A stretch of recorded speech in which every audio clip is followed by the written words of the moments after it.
There's something hauntingly beautiful about standing in the shadow of an ancient ruin, where the air itself seems to hum with stories untold.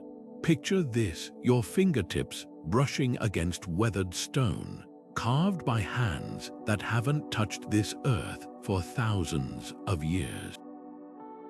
What if those stones could speak? What secrets would they share about the lives, the rituals, the wisdom of those who came before us? Today, we're not just uncovering history, we're reawakening the lost traditions of early human civilizations, breathing life back into practices that shaped the very foundation of who we are. These traditions aren't relics of a distant past, they're living echoes, waiting to be heard again. Think about the last time you felt a deep connection to something greater than yourself. Maybe it was standing beneath a starry sky or hearing a song that stirred something primal in your bones. That's the same pull our ancestors felt, the same awe that inspired them to create ceremonies, build monuments, and pass down knowledge through generations. But somewhere along the way, threads of that wisdom frayed, buried by time or forgotten in the rush of modernity. Yet here's the astonishing truth: fragments of those traditions still survive, hidden in plain sight.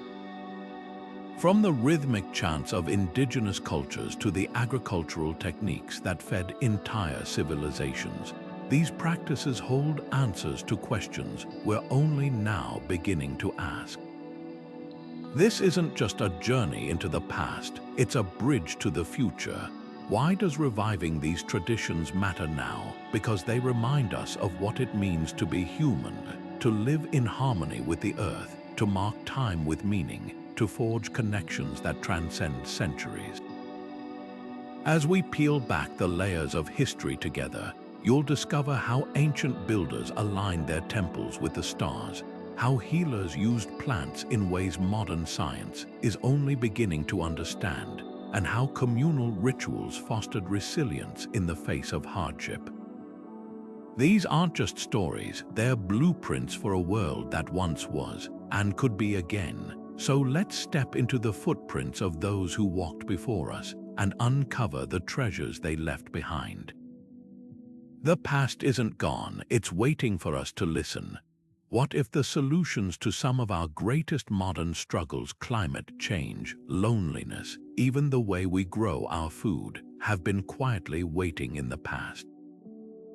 Ancient traditions weren't just ceremonies or superstitions. They were survival manuals written in the language of lived experience. Take the Sumerians, who thrived in the harsh Mesopotamian desert over 5,000 years ago. Their irrigation systems turned barren land into fertile fields, a feat of engineering so advanced it sustained cities for centuries. Today, as water scarcity becomes a global crisis, researchers are studying these very techniques to revive arid regions.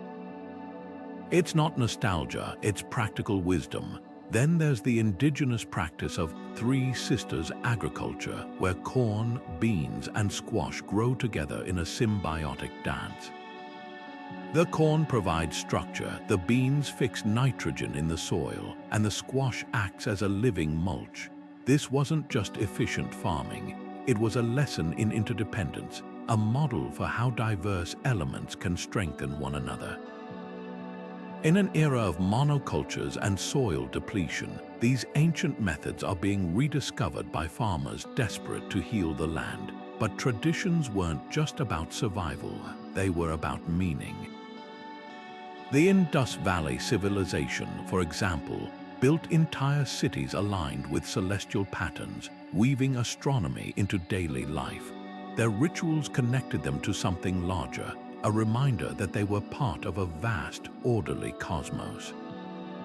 Compare that to today, where many of us feel untethered, scrolling through fragmented digital worlds. Reconnecting with these rhythms, whether through stargazing, seasonal festivals, or communal storytelling, could mend the isolation that plagues modern life. Perhaps most strikingly, these traditions show us how to think differently. The Dogon people of West Africa mapped the orbit of a star invisible to the naked eye centuries before telescopes confirmed it.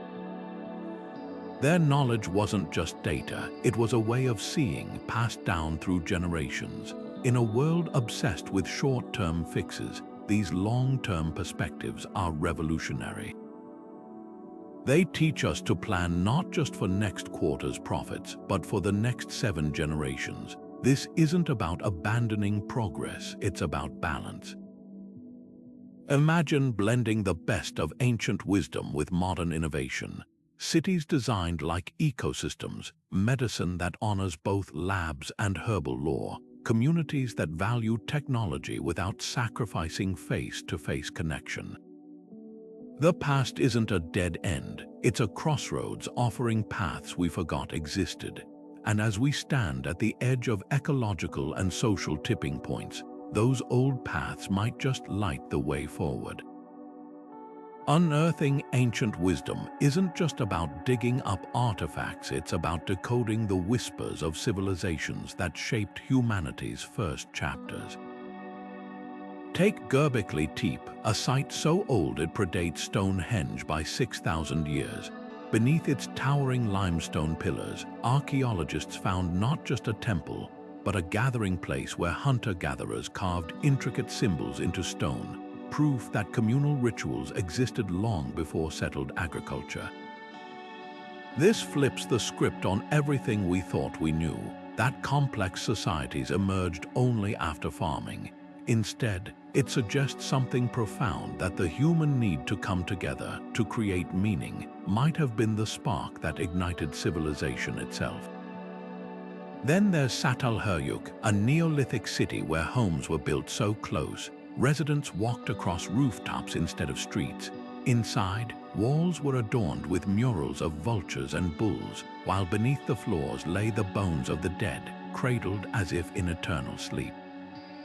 These weren't just dwellings, they were living tapestries of belief, where daily life and the sacred were inseparable. Archaeologists studying the site have pieced together how families honored ancestors through generations, blending the practical with the spiritual in ways that feel startlingly familiar. But how do we translate broken pottery or faded paintings into understanding? It's like assembling a puzzle where most pieces are missing.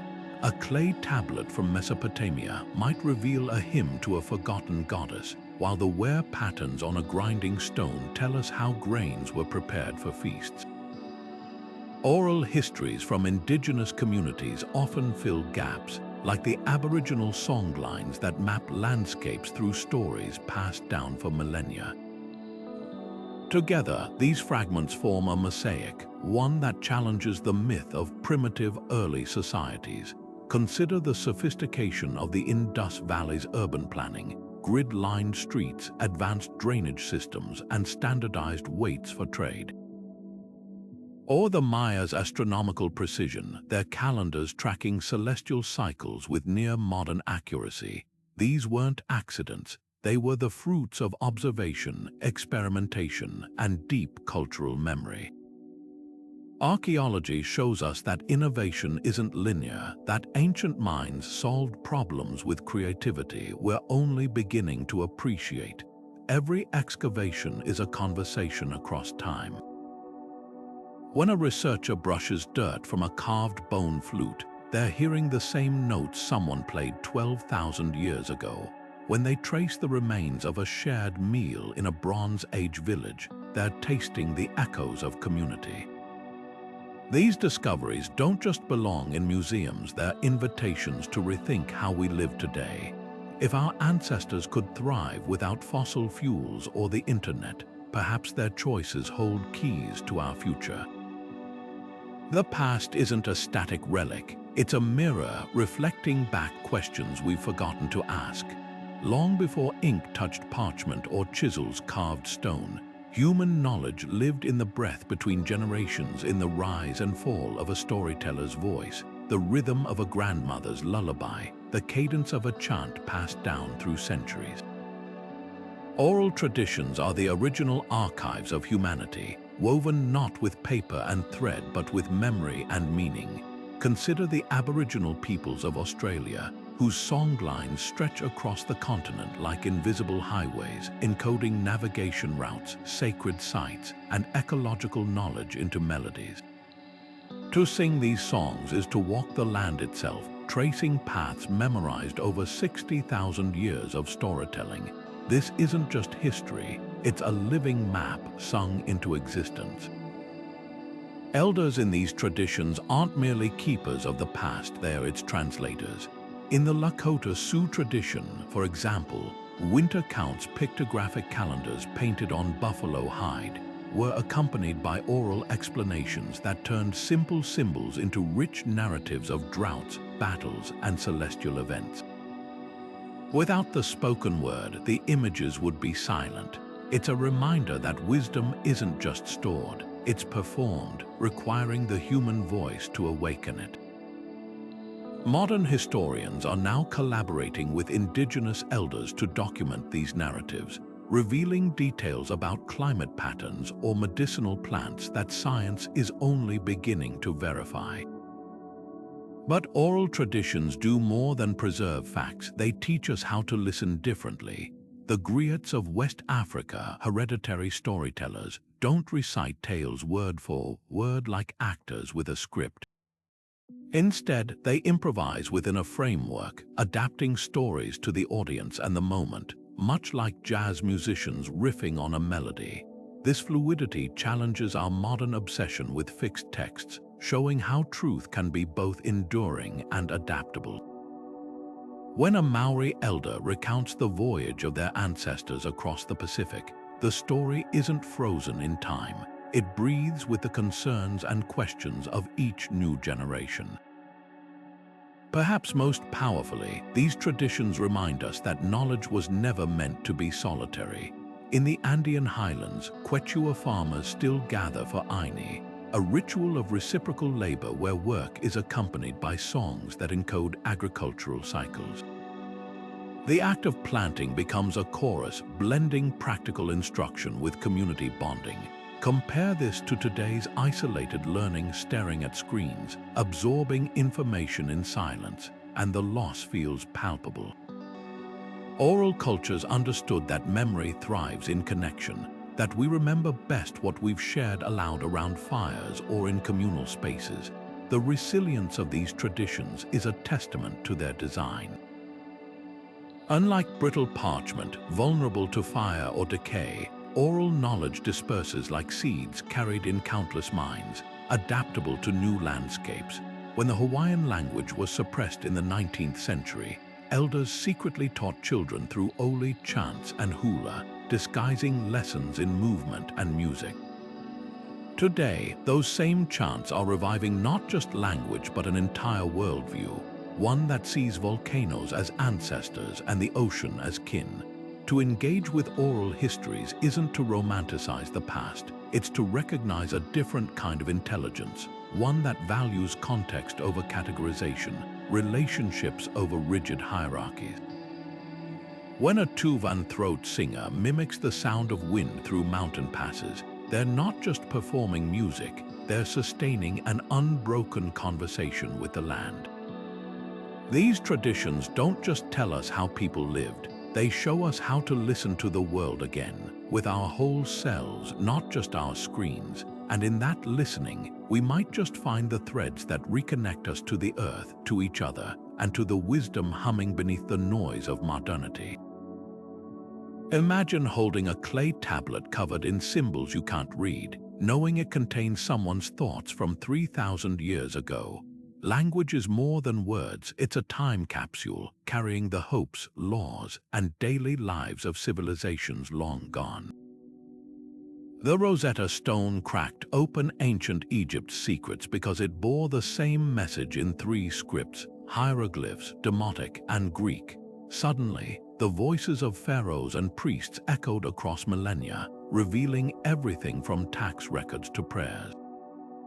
But for every script we've decoded, like Linear B unveiling the Mycenaean world of palace inventories and bronze shipments, there are others that still guard their mysteries. The Indus Valley symbols etched onto seals and pottery remain a linguistic puzzle. With no bilingual key like the Rosetta Stone, each tiny inscription is a locked door to an entire culture. Deciphering these scripts isn't just academic, it's detective work. Take the work on Proto-Indo-European, the reconstructed ancestor of languages from English to Sanskrit. Linguists compare living languages like branches of a family tree, tracing words for wheel or honey back to their roots. When they piece together how our ancestors might have spoken, they're not just rebuilding sounds, they're uncovering how those people saw the world. A shared word for oak across languages hints at sacred groves, while terms for weaving suggest social bonds spun through shared labor. Then there's the emotional weight of revival. In Cornwall, schoolchildren now learn the once extinct Cornish language, resurrected from manuscripts and folk songs. Hawaii's immersion schools teach Alilo Hawaii not as a relic but as a living tongue, reconnecting youth with ancestral knowledge of tides and stars. These efforts aren't about nostalgia, they're acts of cultural healing.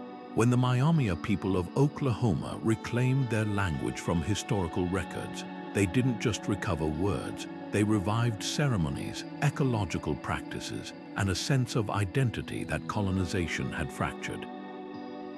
Yet some languages may never speak again. The Etruscan script can be read, their alphabet borrowed from the Greeks, but with no close relatives left, much of its meaning is lost. Like holding a beautiful vase without knowing what it once held, we see the form but miss the function. That's why every cracked code matters. When scholars teased apart Mayan glyphs in the 20th century, they didn't just find dates of kings, they uncovered a worldview where time was cyclical, where astronomy and myth intertwined. The quest to decode these languages is more than technical, it's ethical. Whose voices deserve to be heard, whose stories are prioritized. For decades, Linear A, the script of Minoan Crete, was dismissed as mere accounting, while palaces and art took center stage. Now, new research suggests it might encode a language unlike any in the region, a potential linguistic isolate that could rewrite Mediterranean history.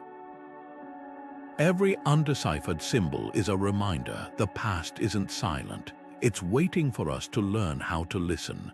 Rituals were never just about tradition. They were the heartbeat of ancient societies, pulsing with meaning in every chant, dance, and offering. Take the Maya, who didn't merely track the stars. They built pyramids that doubled as celestial calendars, their steps aligning with the sun's path during equinoxes. When shadows slithered down the temple of Kukulkan like a serpent, it wasn't just spectacle, it was cosmology carved in stone, a dialogue between earth and sky.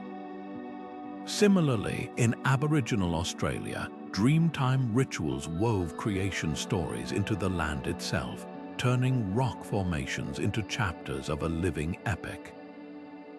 These weren't arbitrary customs, they were maps of existence guiding people through cycles of planting, harvest, and renewal. Burial rites offer another window into ancient minds. The Vikings sent their dead to sea on flaming ships, believing fire purified the soul for its journey to Valhalla.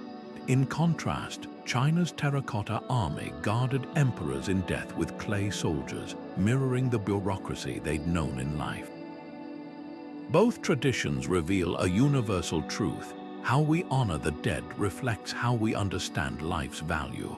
Modern archaeologists studying Neolithic graves find ochre-stained bones and carefully placed tools, proof that even 30,000 years ago, humans saw death not as an end but a threshold. What's striking is how these rituals bridge the seen and unseen. The Pueblo people's Kiva ceremonies, held in subterranean chambers, invoked ancestral spirits through masked dances that blurred past and present. In Egypt, the opening of the mouth ritual used tools to animate statues, believing a god's essence could inhabit carved stone. These acts weren't naive magic. They were sophisticated attempts to negotiate with forces beyond human control. Today, scientists studying placebo effects or collective euphoria during concerts might frame these experiences differently, but the human craving for transcendence remains unchanged. Reviving fragments of these practices isn't about reenactment, it's about resonance. Japan's modern Obon festival, where lanterns guide ancestral spirits home, still fosters family bonds across generations. Nordic folk schools teach traditional crafts like wool dyeing with ancient plant pigments, connecting students to sustainable practices lost to industrialization. Even secular societies mark solstices with bonfires, echoing Neolithic gatherings where fire chased away the year's longest night. These revived rituals don't demand belief in the supernatural. They offer something equally powerful, a sense of continuity in a fractured world. Perhaps the greatest lesson lies in ritual's role as social glue. The Roman Saturnalia, where masters served slaves during a week of revelry, temporarily upended hierarchy to strengthen communal ties. Potlatch ceremonies among Pacific Northwest tribes redistributed wealth through competitive gift-giving, turning rivalry into reciprocity. In an age of isolation, these models remind us that ceremonies aren't just for worship, they're tools for weaving trust, resolving conflicts, and affirming belonging. When we stand in a circle singing centuries-old folk songs or share harvest meals from heirloom recipes, we're not just honoring the past, we're rehearsing a future where community still matters.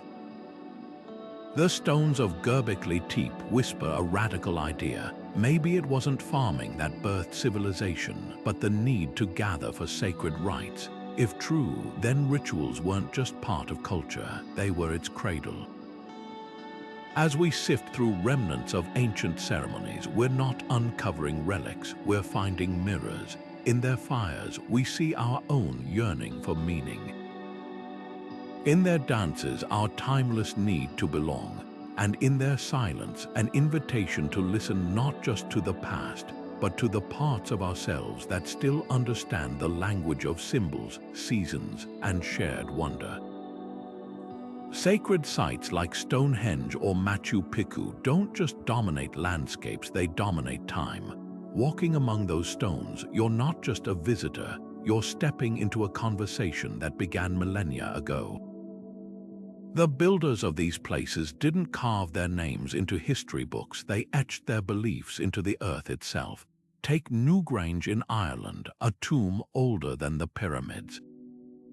Every winter solstice, sunlight pierces its narrow passage, flooding the inner chamber with golden light for exactly 17 minutes.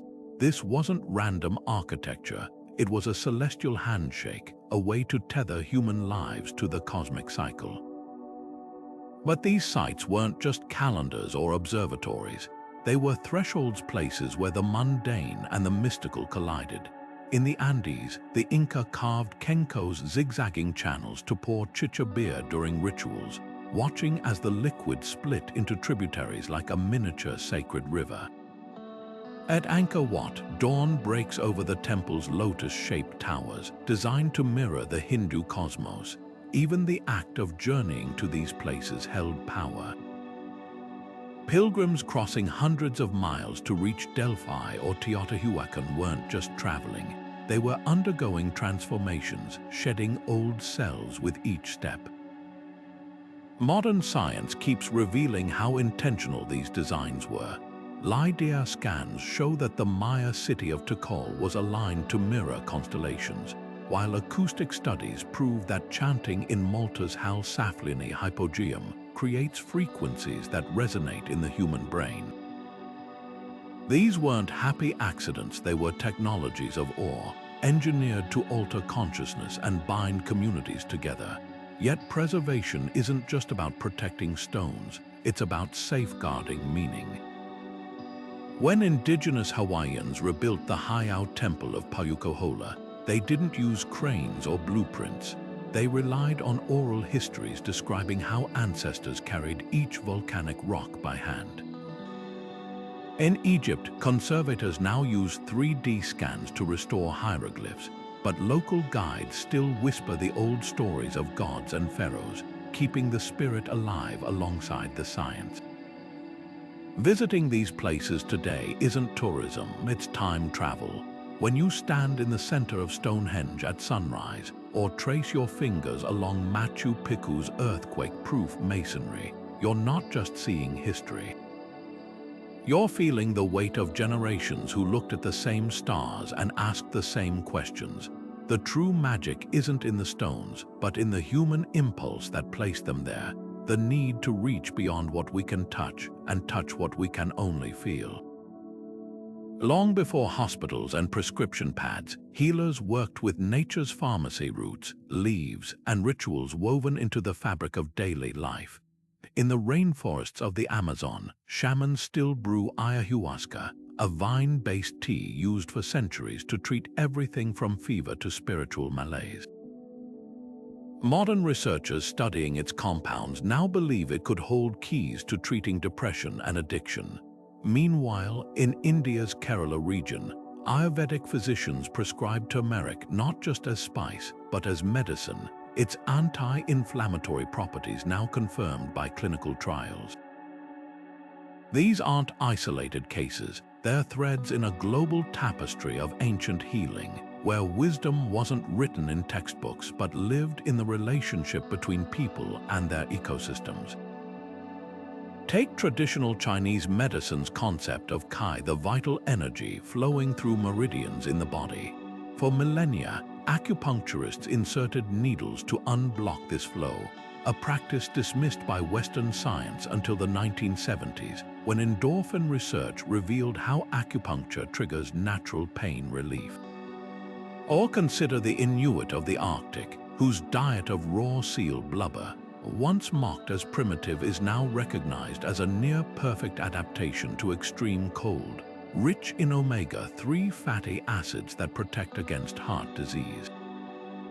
Time and again, ethnobotanists and pharmacologists stumble upon the same realization. What was once called folklore often holds molecular truths. The brilliance of these systems lies in their holistic lens. Where modern medicine might treat a headache with a pill, a Navajo healer might ask about stress, sleep, and even the patient's relationship with the land. The Greek physician Hippocrates, often called the father of Western medicine, prescribed walks in fresh air and herbal baths, prescriptions that sound startlingly contemporary in an age of burnout. This isn't to romanticize the past. Ancient healers didn't have antibiotics or MRI machines, but they understood something we're relearning. Health isn't just the absence of disease. It's the presence of balance between work and rest, solitude and community, the body and the world it inhabits. Today, this fusion of old and new is blooming in unexpected places. In Germany, doctors can legally prescribe St. John's wort for mild depression, a remedy documented in medieval European herbals. Cancer researchers investigate Madagascar's rosy periwinkle, long used by local healers, which gave us 2 breakthrough chemotherapy drugs. Even the humble willow bark, chewed by Native Americans for pain, became the blueprint for aspirin. The pattern is clear. When scientists listen to traditional knowledge, they often find molecules and mechanisms waiting to be understood. Yet the real promise isn't just in isolated compounds, but in the philosophies behind them. The Ayurvedic principle of like increases like, that honey soothes a burn because both share warmth, might seem poetic until you study homeopathy's law of similars or immunotherapy's use of controlled triggers to train the immune system.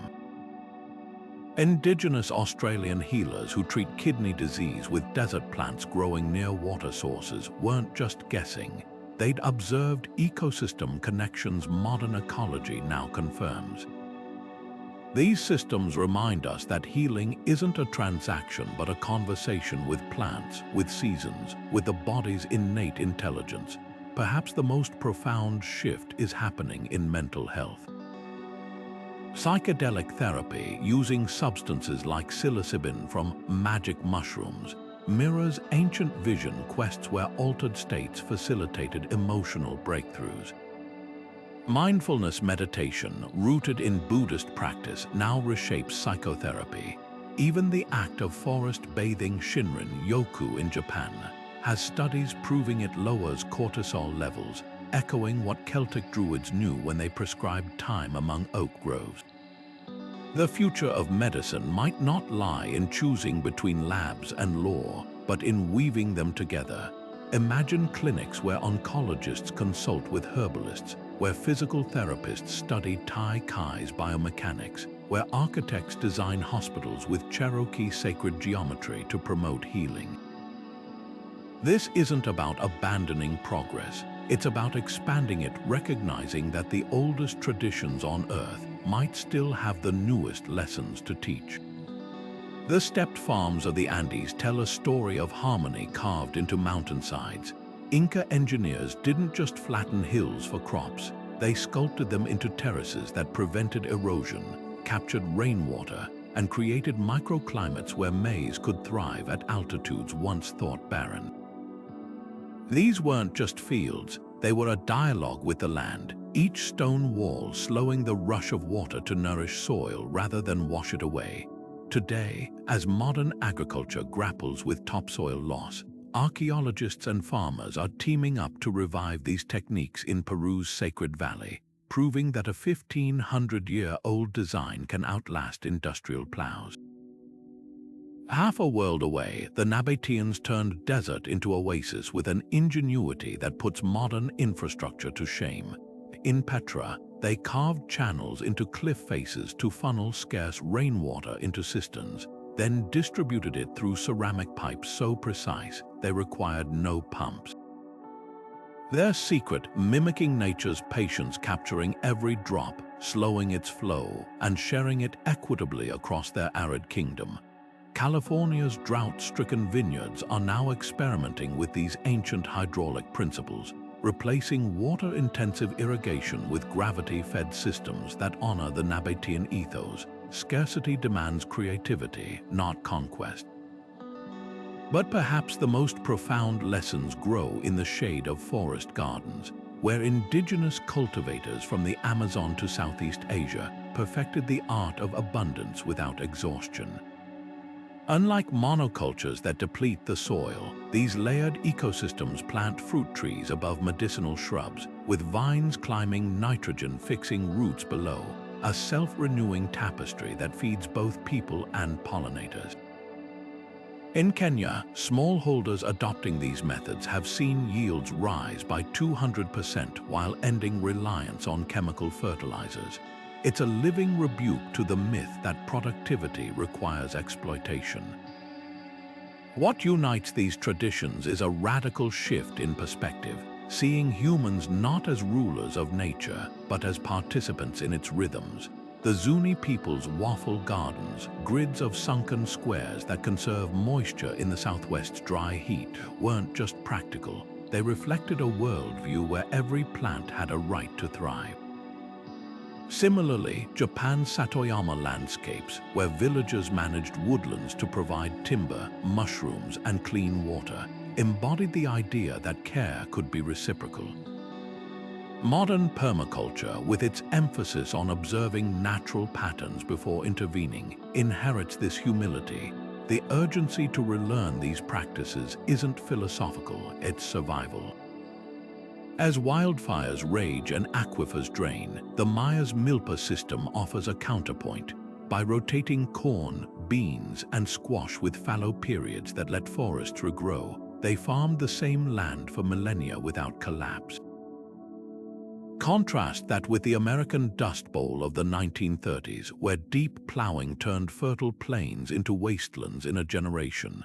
The difference wasn't technology, it was time. The Maya planned for centuries, not just seasons. Now, from rooftop gardens in Mumbai to desert reclamation projects in Jordan, ancient wisdom is merging with modern tools. Drones map terraces like the Incas, but the goal remains unchanged. Work with gravity, not against it. Solar panels power drip irrigation inspired by the Nabateans, proving sustainability isn't about rejecting innovation, but rooting it in timeless principles. The past isn't offering nostalgia, it's handing us a toolkit, and as the climate crisis deepens, these ancestral blueprints might just be the maps we need to grow our way home. There's a reason the handprints in Argentina's Cueva de los Monos feel like they're reaching across 13,000 years to touch us. These stencils, blown through hollow bones with ochre pigment, aren't just art, they're signatures.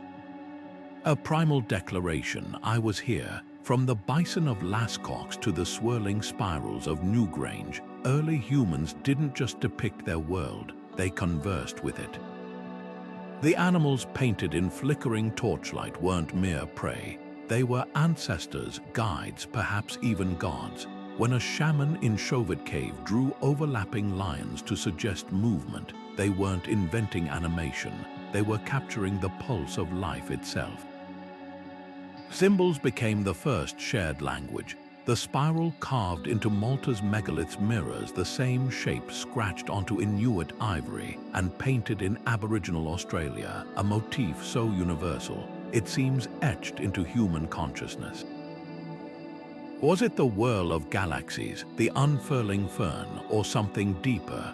An understanding that existence moves in cycles, not straight lines. Similarly, the tree of life sprouts across cultures. In Norse Yggdrasil, Mesopotamian carvings, and Maya ceiba trees, its roots and branches mapping the connection between underworld, earth, and sky. These weren't coincidences, they were fragments of a collective vocabulary spoken in stone and pigment long before Babel. Angkor Wat's bas-reliefs take this further, turning entire walls into cosmic diagrams.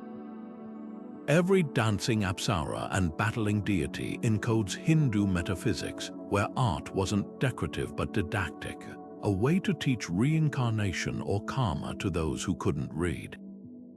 Compare this to the Nazca lines in Peru, geoglyphs so vast they're best seen from the air. Were they prayers to the gods above, agricultural calendars? Or both? The ambiguity is the point. Unlike modern infographics designed for instant clarity, ancient symbols held layers of meaning, inviting interpretation like a mirror reflecting the viewer's own knowledge. Today's artists are rediscovering this layered language. Maori tattooists revive traditional moko patterns with modern ink, each curve recounting ancestry just as their ancestors' chisels did. Graphic designers weave Celtic knots into logos, their endless loops whispering of interconnectedness in a digital age.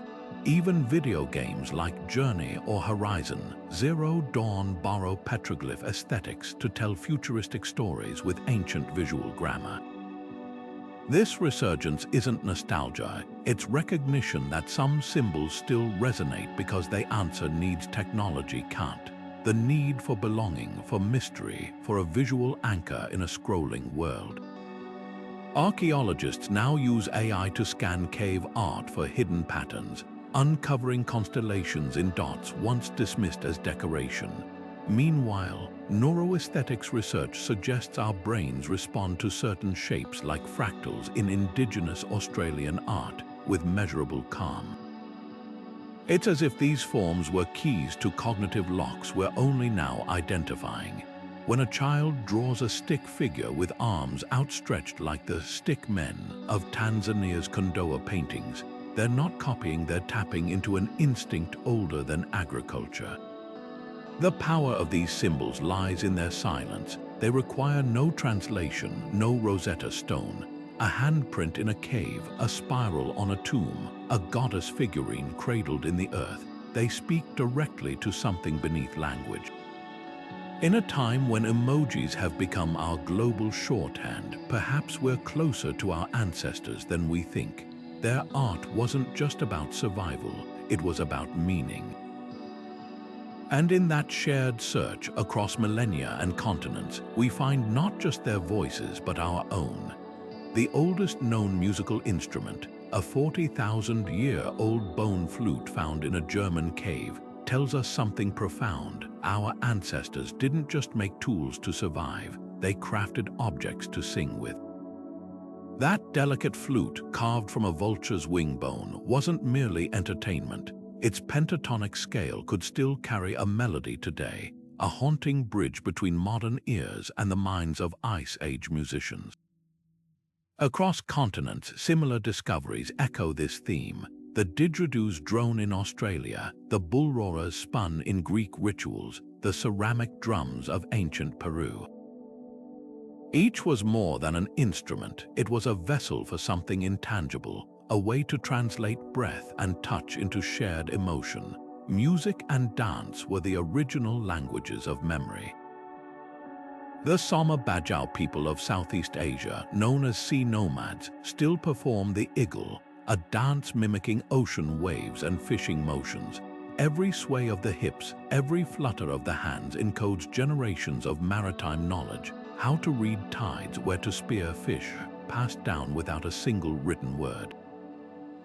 Similarly, the Yoruba Bata drums of Nigeria don't just keep rhythm, they speak. Skilled drummers replicate the tonal patterns of spoken language, sending messages that can be understood miles away, just as their ancestors did centuries before telephones. These traditions weren't art for art's sake. They were living libraries, compressing survival skills and sacred stories into movement and sound. Healing rituals reveal another layer of this sonic wisdom. In Navajo blessing way ceremonies, singers' voices create precise vibrational frequencies believed to restore harmony to body and spirit. Modern studies show these chants can lower heart rates and reduce cortisol, a physiological echo of what healers intuitively knew. The Siberian shaman's drum journeys, with rhythms mimicking a horse's gallop, weren't mere theater, they were early neuroscience, using repetitive beats to shift consciousness and access altered states. Today, music therapists use similar techniques to help trauma patients, proving that ancient acoustics hold truth science is still unpacking. What's astonishing is how these sounds are resurfacing in modern creativity.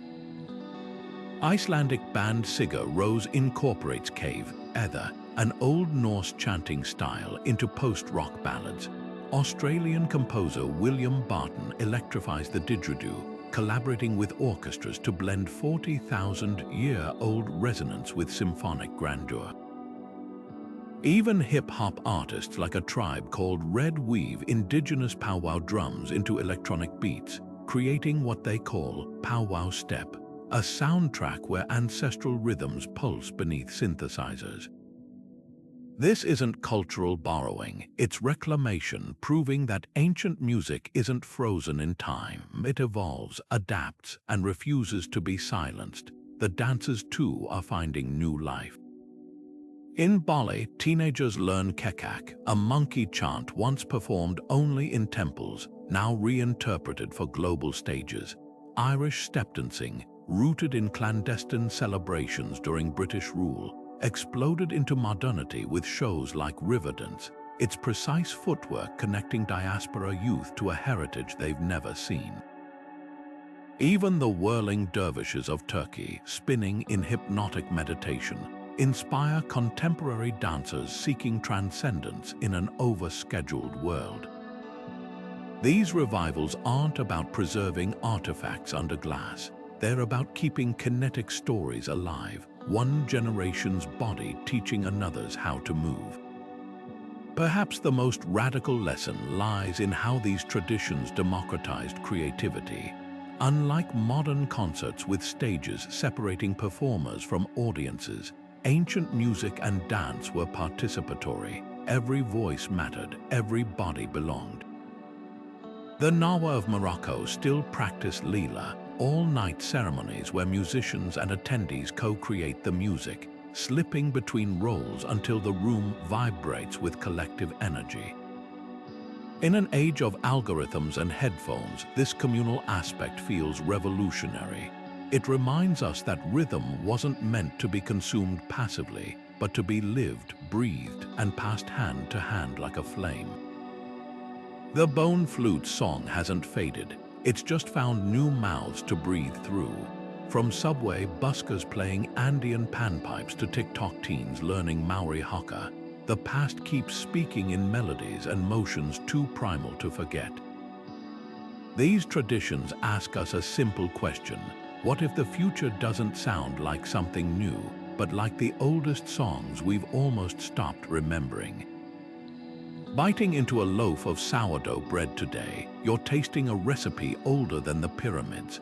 That tangy flavor comes from wild yeast, the same microorganisms ancient Egyptians harnessed over 5,000 years ago to leaven their dough.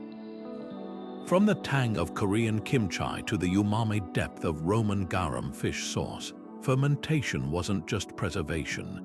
It was alchemy, transforming humble ingredients into nutrient powerhouses through bacterial wisdom we're only now fully understanding.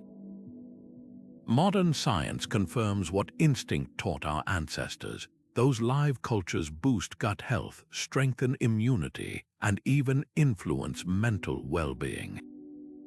The very probiotics lining supermarket shelves today, they're commercialized versions of knowledge written in clay pots and buried jars across every continent.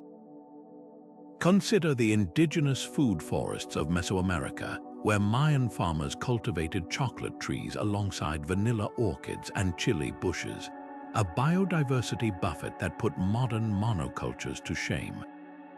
Their three sisters of corn, beans, and squash formed a complete protein source, while Amazonian tribes combined cassava with river fish to create diets richer in micronutrients than many urban meals today.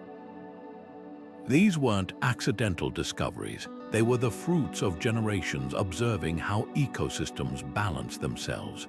When archaeologists analyze dental plaque from Neolithic skeletons, they find traces of diverse plants and minerals, proof that early humans ate seasonally and locally long before it became a hashtag. The Mediterranean diet's UNESCO recognition reveals something deeper than nutritional value. It honors an entire way of life where olive oil was pressed communally, where meals stretched for hours under grape arbors thick with laughter. Greek fishermen still use the same seine nets depicted on Minoan frescoes, while Sicilian grandmothers roll pasta by hand as their Bronze Age ancestors did. This continuity isn't nostalgia, it's resilience. Studies show communities maintaining these traditions have lower rates of chronic disease, not just from what they eat, but how, slowly together, with ingredients grown in mineral-rich soils untouched by industrial farming. Experimental archaeologists and chefs are now collaborating to resurrect flavors thought lost. In Istanbul, culinary historians have recreated Ottoman palace dishes using kitchen ledgers from the 1500s, sourcing heritage grains and forgotten spices. At London's British Museum, visitors can taste Babylonian stews based on cuneiform recipes, barley, lamb, and cumin simmered just as scribes described in 1700 BC. Even the Vikings' thirst for birch sap, once dismissed as saga embellishment, has been vindicated by residue found in Swedish drinking horns, a sweet, slightly fermented beverage now brewed again by Scandinavian microbreweries. The most radical lesson lies in how these traditions view waste. The Japanese concept of motenai, using every part of the ingredient, mirrors Native American practices where buffalo tongues became delicacies and hooves turned into glue. Nordic families buried fermented herring in wooden barrels, while Himalayan communities air-dried yak meat into jerky that lasted years. In an era where 1/3 of all food rots uneaten, these ancient preservation methods offer more than historical curiosity. They're blueprints for sustainability. Perhaps the greatest gift of culinary archaeology isn't reconstructing meals, but relationships. When you grind flour with a stone quern like Neolithic bakers, or ferment vegetables in clay crocks like Joseon Dynasty Koreans, you're not just making food, you're joining a conversation that spans millennia. The act of sharing these rediscovered dishes becomes more than a meal. It's a ritual of remembrance, a way to honor the countless hands that tended, foraged, and cooked before us. Every bite is a chance to taste not just flavors, but the ingenuity of those who understood that to nourish the body is to feed the soul. Hidden in the delicate warp and weft of ancient textiles lies a language far older than writing. The Paracas people of Peru buried their dead wrapped in mantles so finely woven. Modern microscopes reveal 299 threads per inch finer than today's surgical sutures. Each vibrant hue came from desert plants and coastal mollusks, their colors still dazzling after 2,000 years. But these weren't just burial shrouds, they were maps of the cosmos, with embroidered condors carrying souls to the stars and geometric patterns mirroring mountain ranges visible from village looms. Compare this to the linen of Egyptian pharaohs, woven so sheer it was called woven air, its production a sacred act accompanied by temple hymns. These fabrics held power beyond function. They were tactile prayers, threads spun with intention. The Silk Road wasn't just a trade route for goods, it was a highway for ideas encoded in fabric. Chinese silkworm's secret was guarded so fiercely, Byzantine Emperor Justinian sent monks to smuggle cocoons in hollow staffs. Yet when Central Asian weavers encountered these lustrous threads, they didn't simply copy, they transformed.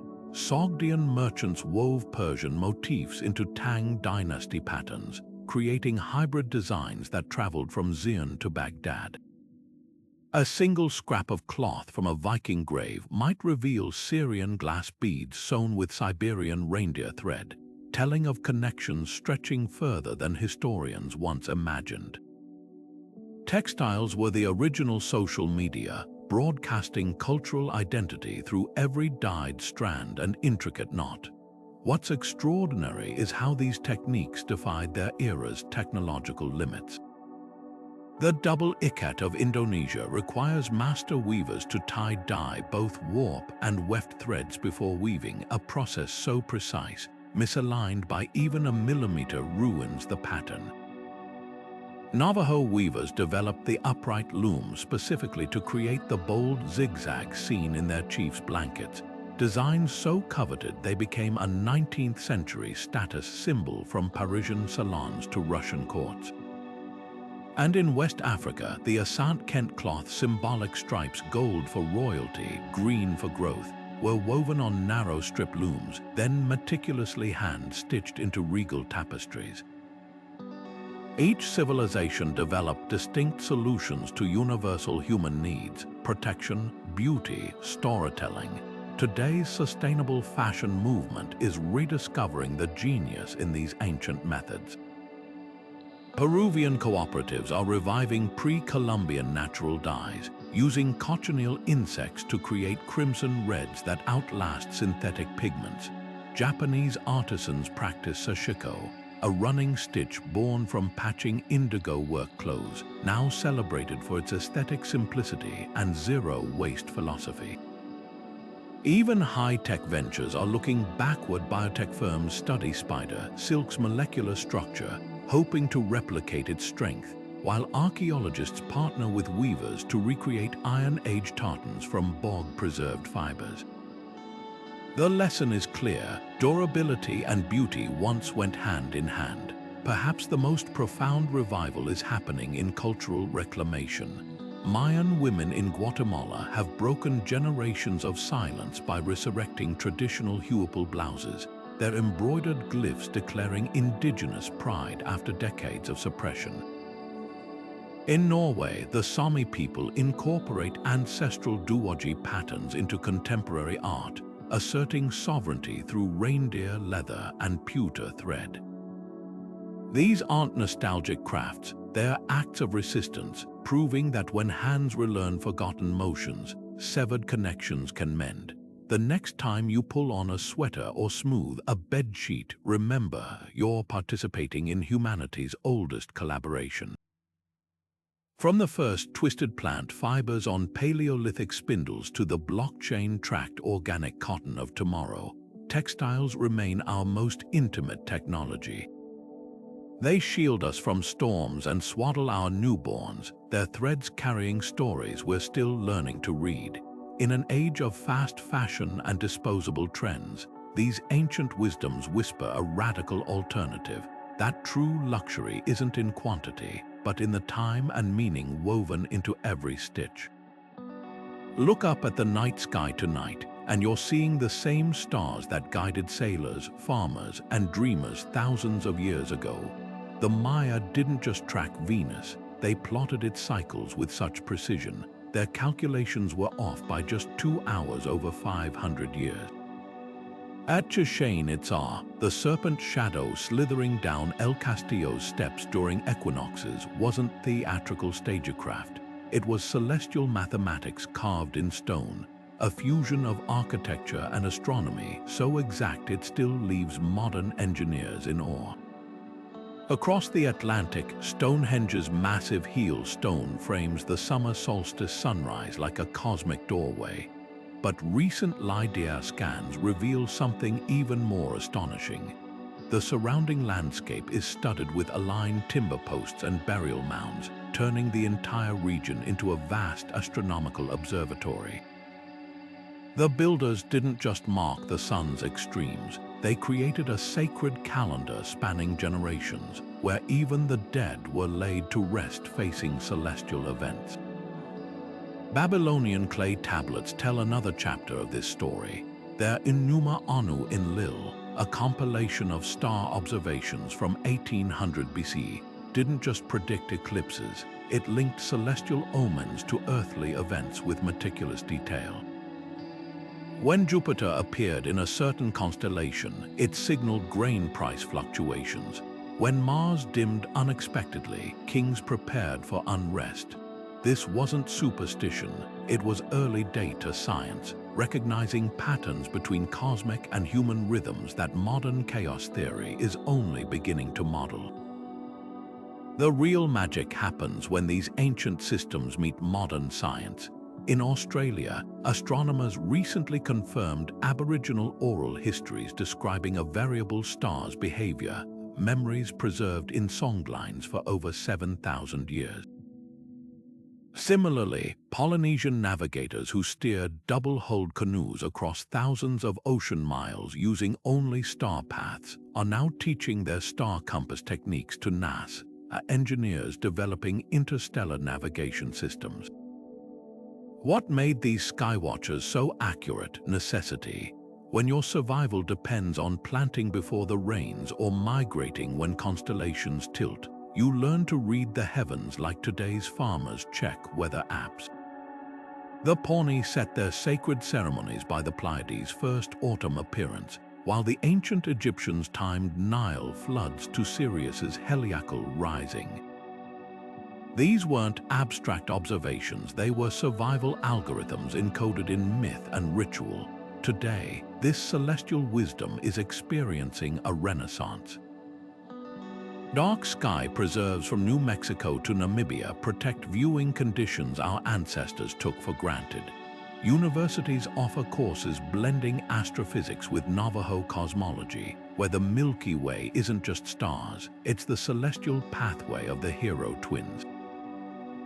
Amateur astronomers are relearning to navigate by Orion as backup for GPS failures, just as the Marshall Islands stick charts once guided sailors between atolls using wave patterns and star bearings. The deeper lesson isn't just about stars, it's about time itself.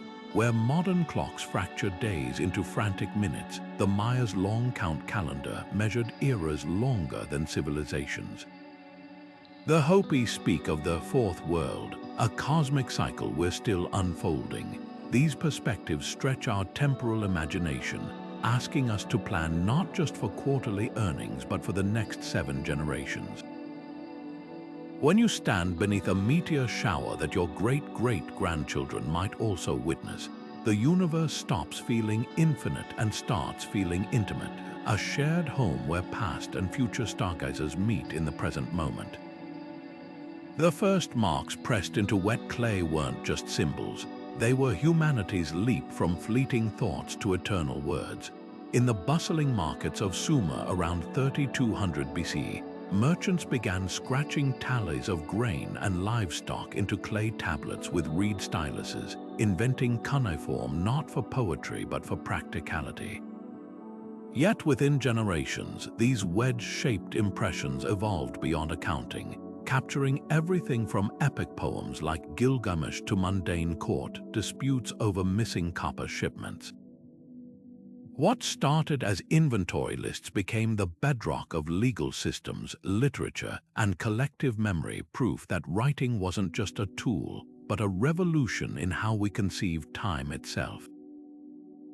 Half a world away, Egyptian scribes wielded brushes dipped in soot and ochre to paint hieroglyphs across temple walls. Unlike cuneiform's abstract wedges, these intricate pictures blended art and language, where a falcon could represent both the bird and the god Horus. Scribes trained for decades in temple schools, mastering hundreds of signs and the sacred act of making words permanent. Their ink recipes, soot mixed with gum Arabic, were so durable that texts survive today with colors still vibrant, a testament to their belief that writing bridged earthly and divine realms. Meanwhile, in Shang Dynasty China, diviners heated ox scapulae until they cracked, then interpreted the fissures as messages from ancestors. These oracle bones bear the earliest known Chinese characters proto-script etched alongside the cracks, recording questions about harvests, battles, and even the king's toothaches.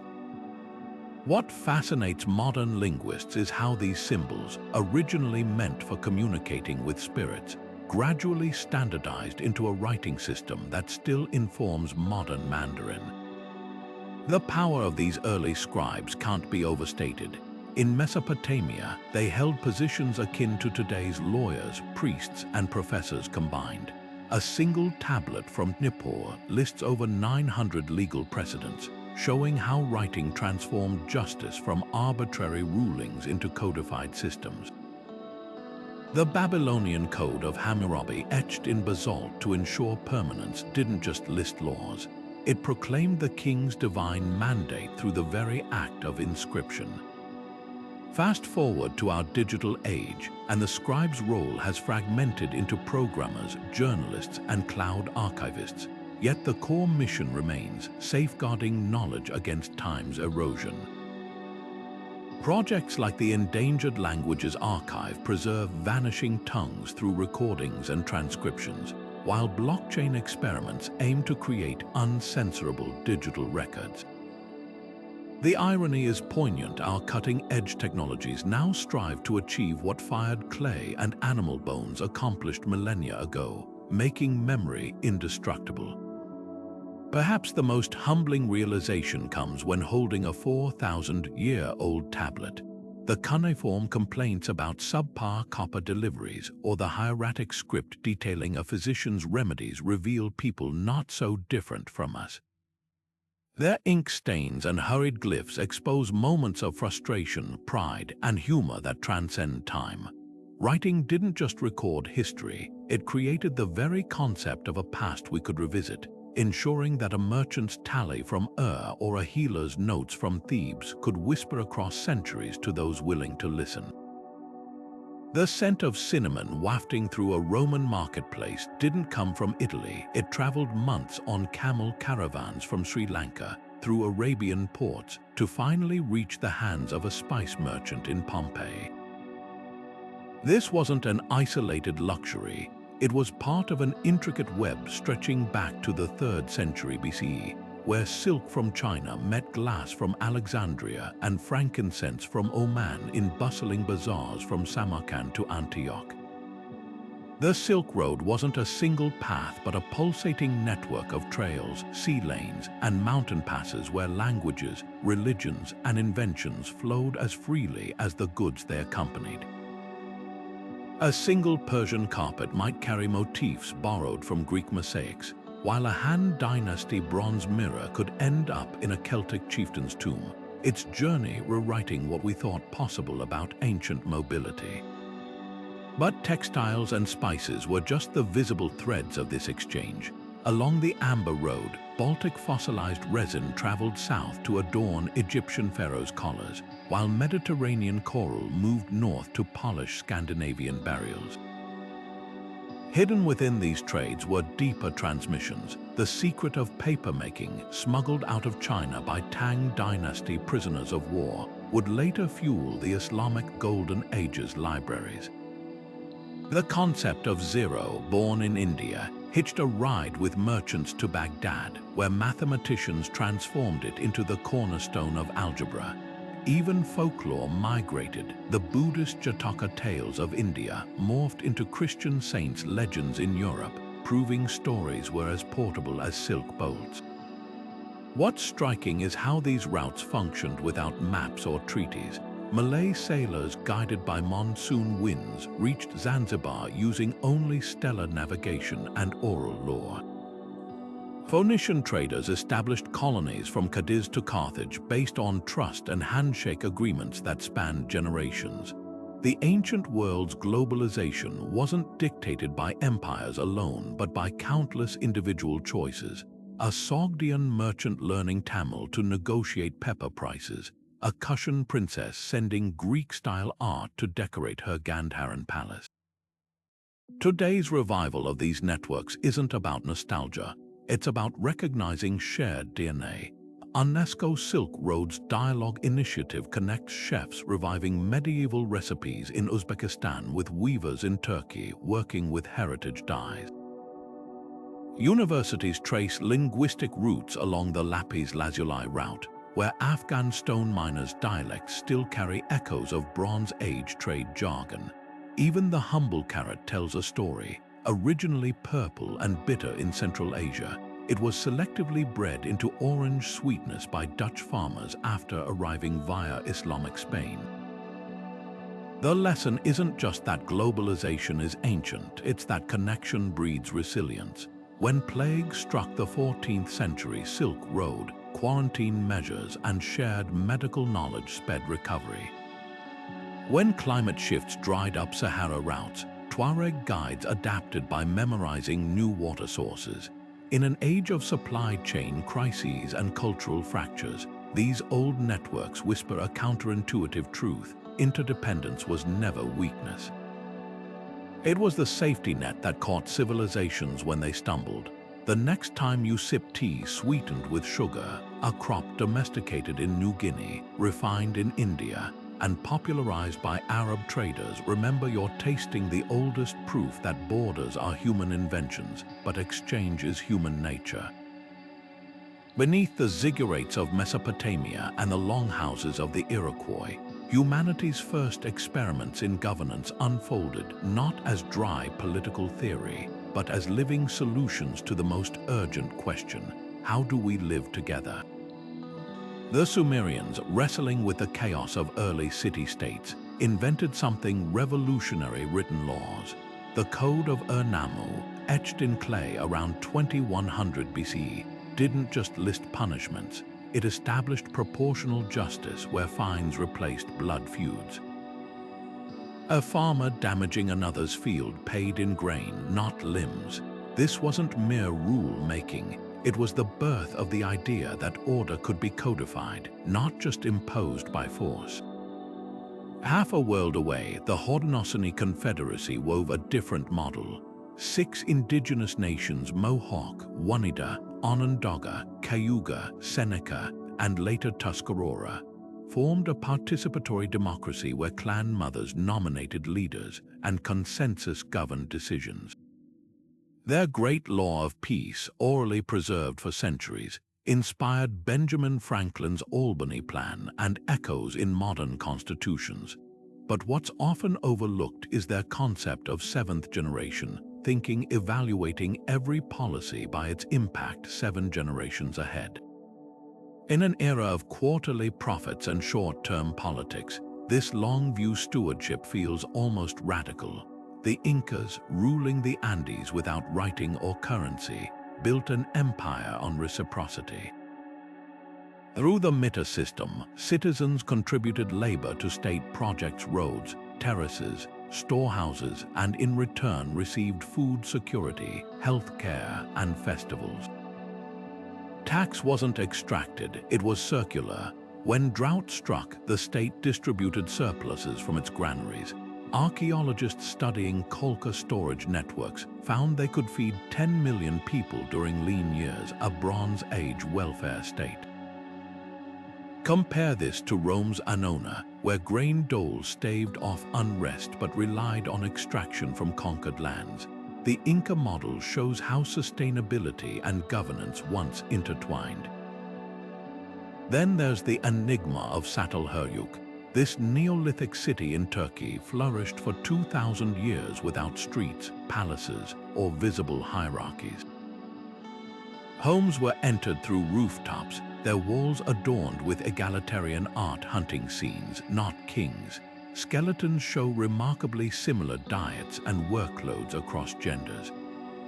Some archaeologists argue this was a rare experiment in large-scale anarchy, where decisions emerged through kinship networks rather than rulers. Whether true or not, it challenges our assumption that complexity requires top-down control. The past whispers alternatives to our political deadlocks. The Mauryan Emperor Ashoka, after the carnage of the Kalinga War, didn't just repent, he inscribed edicts across India promoting religious tolerance, animal welfare, and public health care.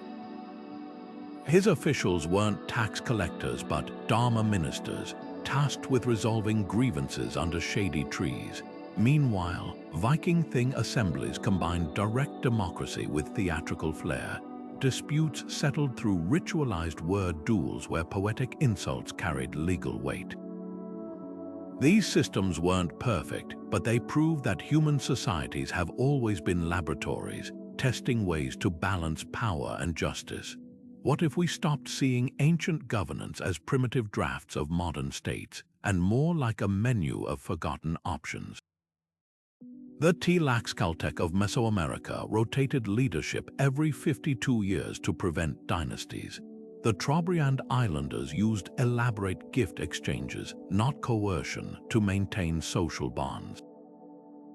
Even the much-maligned divine right of kings had nuance. In Mesopotamia, rulers claimed divinity not to tyrannize, but to embody the responsibility of mediating between gods and people.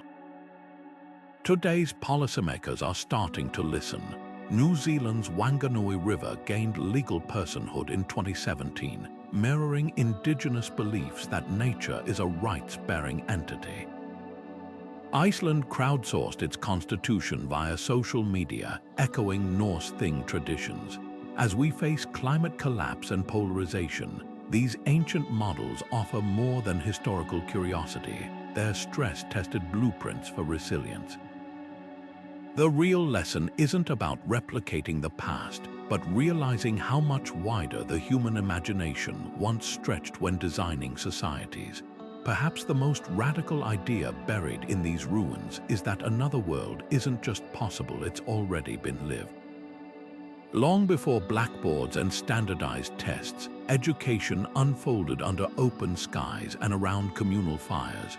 Picture a Lakota elder teaching star navigation by pointing to the heavens, their stories weaving astronomy with morality tales where constellations became lessons in courage and humility. Or an Inuit mother showing her child how to read snowdrifts not through lectures, but by walking together across the tundra, fingers tracing wind patterns that whispered where seals might breathe. These were the original classrooms where every tree, animal track, and weather shift held knowledge waiting to be unlocked through lived experience. The world's oldest universities reveal how formalized learning emerged from these roots. Nalanda in India, flourishing from the 5th to 12th centuries, wasn't just a campus. It was a bustling ecosystem of debate where 10,000 students from China to Persia studied medicine alongside philosophy, their tuition paid in butter and grain.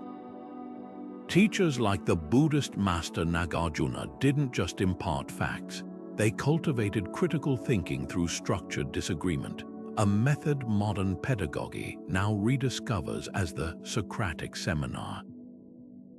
Meanwhile, the Library of Alexandria's scrolls attracted thinkers like Eratosthenes, who calculated Earth's circumference by comparing shadow angles across Egypt, proof that hands-on inquiry and theoretical brilliance once walked hand in hand. What set these systems apart was their integration of knowledge. An Aztec Telamatini wise one teaching calendrics would blend mathematics with theology, poetry with agriculture, showing how the sacred and practical intertwined. Similarly, medieval European guilds trained apprentices through layered mentorship. A master mason might teach geometry through cathedral arches while instilling ethics about fair wages and community responsibility. Learning wasn't segmented into subjects but flowed like a river, carrying technical skills, spiritual wisdom, and social values together. Today's educational innovators are mining these ancient approaches. Forest schools in Scandinavia send children outside in all weathers, echoing indigenous practices where nature itself was the ultimate teacher. Medical schools from Toronto to Melbourne now integrate narrative medicine, recognizing, as Hippocrates did, that healing requires listening to patient stories as intently as analyzing lab results. Even coding boot camps adopt apprenticeship models reminiscent of Renaissance artisan workshops, where novices learn by building real projects under master developers' guidance. The most radical revival comes from indigenous communities reclaiming pedagogies once suppressed. Maori Kohanga Rio language nests immerse toddlers in ancestral tongues through song and play, reversing colonial-era bans. Navajo students at Dene College take courses in Walking in Beauty, blending ecology with traditional philosophy. These aren't nostalgic experiments, they're producing graduates who outperform peers in both cultural grounding and academic metrics, proving that holistic education isn't just humane, it's effective. At its heart, this reawakening challenges a core modern assumption that faster means better. The Paraha people of the Amazon teach children over years of patient observation, believing true understanding can't be rushed. Tibetan monks spend decades memorizing texts before interpreting them, valuing depth over speed. In an age of cramming for standardized tests, these traditions offer a counterpoint that some knowledge must simmer like broth, drawing flavor from time and relationship. Perhaps the greatest lesson lies in how these systems measured success. Where modern education often prizes individual achievement, the Mandinka people of West Africa assessed learning through community impact. Could the student apply wisdom to benefit the village? The ancient Greeks' paideia ideal sought not just intellectual prowess but moral and physical excellence. As we stand at a crossroads of educational reform, these models whisper a provocative question. What if schools aren't factories producing workers, but gardens cultivating whole human beings? The answer might just lie in the oldest classrooms of all, where every lesson began with connection, and wisdom was never confined to pages. There's a reason the oldest known peace treaty, carved into a clay tablet between the Hittites and Egyptians over 3,000 years ago, didn't just declare an end to war, but called for mutual aid. If enemies come against you, I will send troops to defend you.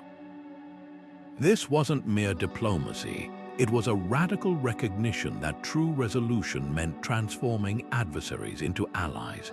Across continents and millennia, early societies developed conflict resolution systems far more nuanced than mere punishment.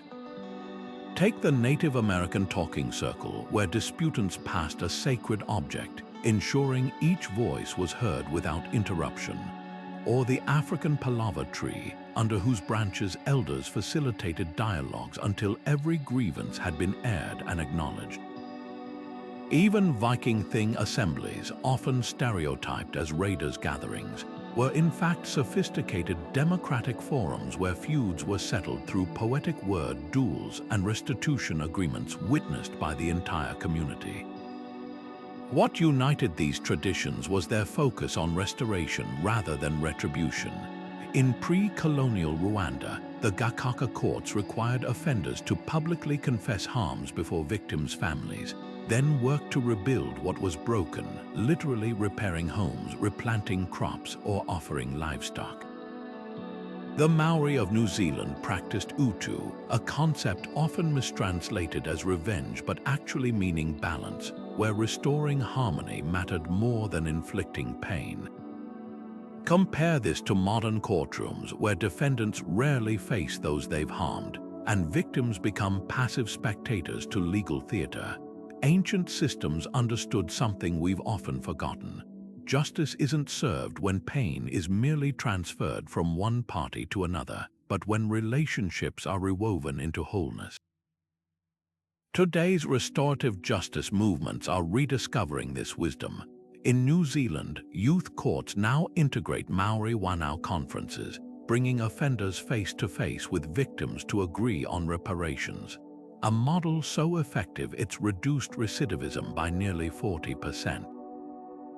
Canadian Indigenous communities have revived sentencing circles for nonviolent crimes, where elders guide perpetrators toward accountability through community support rather than isolation.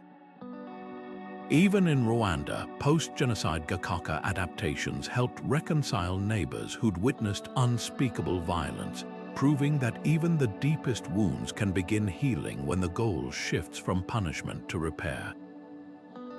The brilliance of these ancient systems lay in their preventative design. The Ifugao people of the Philippines practiced buban, a ritual where disputants shared a meal of rice cooked with salt, symbolizing the bitterness they'd swallowed to reach accord. Norse law required families in feud to exchange hostages not as prisoners, but as guests, fostering empathy across battle lines. These weren't naive ideals. They were social technologies engineered to short-circuit cycles of retaliation. Modern psychology confirms their efficacy.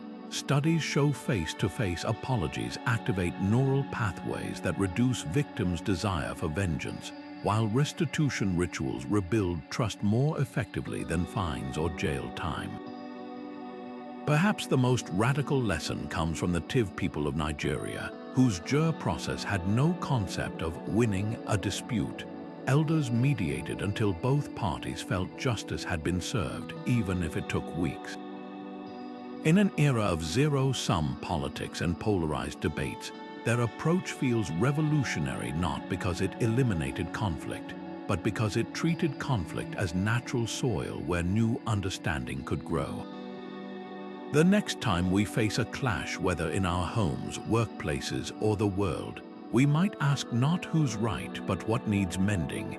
After all, the oldest peacemaking tools weren't gavels or weapons, but something far more powerful: the human capacity to listen, repair, and begin again. The polished stone dagger buried with a Viking wasn't always a warrior's weapon. Sometimes it rested in the hands of a woman. Recent DNA analysis of a 10th century Birka grave, long assumed to belong to a high-ranking male warlord, revealed the skeleton was biologically female. This discovery, alongside scores of similar burials from the Scythian steppes to the Andes, shatters the persistent myth that early societies neatly divided roles by gender. The past was far more colorful and equitable than we've been taught. Take Hatshepsut, the Egyptian pharaoh who ruled for over 2 decades during the New Kingdom's Golden Age. Depicted in art with a ceremonial beard and male regalia, she didn't just occupy a man's role, she redefined kingship itself, commissioning ambitious trading expeditions to Punt and architectural marvels like Deir el-Bahari. Meanwhile, in the Eurasian grasslands, Scythian women rode into battle alongside men, their remains found with bowed legs from lifelong horsemanship and battle injuries matching their male counterparts. These weren't exceptions, they were evidence of societies where capability, not chromosomes, dictated one's path. Beyond binary roles, many cultures embraced fluidity long before modern terminology existed. The two-spirit tradition among numerous Native American tribes recognized individuals who embodied both masculine and feminine qualities, often holding revered roles as healers or mediators. In India, Hairas, a third gender community mentioned in ancient texts like the Mahabharata, were considered spiritually powerful, presiding over weddings and births. Even in Mesopotamia, the Gala priests of Inanna sang in a dialect blending male and female speech patterns, their liminality seen as sacred. What's revolutionary about these discoveries isn't just their existence, it's how they reshape our understanding of social evolution. The Venus figurines of Paleolithic Europe, once dismissed as fertility fetishes, are now reinterpreted by some scholars as evidence of matrilineal systems where elder women held spiritual authority. In Çatalhöyük's Neolithic ruins, burials show no gender-based differences in access to resources or burial honors, suggesting a society where labor was shared without hierarchy. This re-examination isn't about projecting modern values onto the past. It's about correcting a historical blind spot. Victorian-era archaeologists often mislabeled graves when artifacts didn't match their gendered expectations. Swords buried with women became ceremonial, while spindle whorls found with men were deemed grave goods for the afterlife. Only now, with advanced osteology and DNA testing, are we unraveling these biases. The implications ripple into our present. When girls in classrooms learn about female pharaohs and warrior queens, it expands their sense of possibility. When LGBTQ+ youth discover traditions honoring gender diversity centuries before colonization imposed binary norms, it becomes a lifeline proof they're not modern anomalies, but heirs to ancient legacies. Perhaps the most profound lesson lies in realizing how many ways there are to organize society, and how often the most restrictive systems are historical accidents rather than inevitabilities. The past doesn't just offer nostalgia, it offers blueprints for a more inclusive future if we're brave enough to see them. Walking through the ruins of Mohenjo-Daro, you can still see the ghost of a city built 4,000 years ago. Wide streets laid out in perfect grids, baked brick houses with indoor bathrooms, and an underground drainage system so advanced it wouldn't be matched in Europe until the Roman era. This wasn't just early urban planning, it was a masterclass in communal living. Every brick was standardized, every neighborhood connected to a network of covered sewers, and public wells placed at regular intervals ensured no resident walked far for clean water. The people of the Indus Valley didn't just build structures, they engineered equity into the very bones of their city. Halfway across the world, the Persians were solving a different challenge, surviving blistering summers without electricity. Their answer, the Bagia or windcatcher towers rising above homes like geometric sails, funneling cool breezes downward while venting hot air upward. Some even channeled airflow over underground water reservoirs, creating natural air conditioning. In Yazd, these ancient structures still keep buildings comfortable in 120-degree heat, outperforming modern HVAC systems in energy efficiency. Today, architects from Dubai to Arizona are resurrecting this technology, embedding wind catchers into skyscrapers to slash cooling costs by 40%. Then there's the Japanese pagoda, a marvel of anti-seismic engineering. The 5-story Horyuji temple has stood for 14 centuries, surviving earthquakes that flattened modern concrete buildings. Its secret lies in a central pillar that doesn't touch the ground, a shinbashira, acting like a pendulum to absorb shocks, while interlocking wooden joints sway instead of splintering. When engineers X-rayed these structures, they found the same principles used in today's base-isolated skyscrapers. The difference: ancient builders relied on centuries of observing how willow trees bend in storms rather than computer models. The brilliance of these designs lies in their holistic vision. The Roman aqueducts weren't just feats of engineering, they were democratic infrastructure delivering water equally to public baths, fountains, and private homes. Angkors reservoirs, or barrays, doubled as sacred mirrors reflecting temple spires while irrigating rice paddies to feed 1 million people. Compare this to modern zoning laws that separate work, home, and nature into neat little boxes, a system that often leaves us commuting hours past lifeless concrete. Now the tide is turning. In Copenhagen, planners are resurrecting the 5-minute city concept, a return to the compact, walkable layouts of medieval towns where daily needs were always within reach. Bamboo-reinforced concrete, inspired by ancient Mesoamerican techniques, is making construction both stronger and greener. Even the humble courtyard, a staple from Moroccan riots to Chinese sihayuan, is being reimagined in urban housing to foster community while maximizing natural light and ventilation. The lesson isn't to mimic the past blindly, but to listen to its logic. When the ancestral Puebloans built cliff dwellings at Mesa Verde, they positioned them to capture winter sun and summer shade, aligning windows with solstice events. Their buildings weren't just shelters, they were calendars and climate regulators. As we face rising temperatures and overcrowded cities, these time-tested blueprints whisper a radical idea that the most futuristic designs might already exist etched in stone, wood, and earth by those who knew how to build in harmony with the world rather than against it.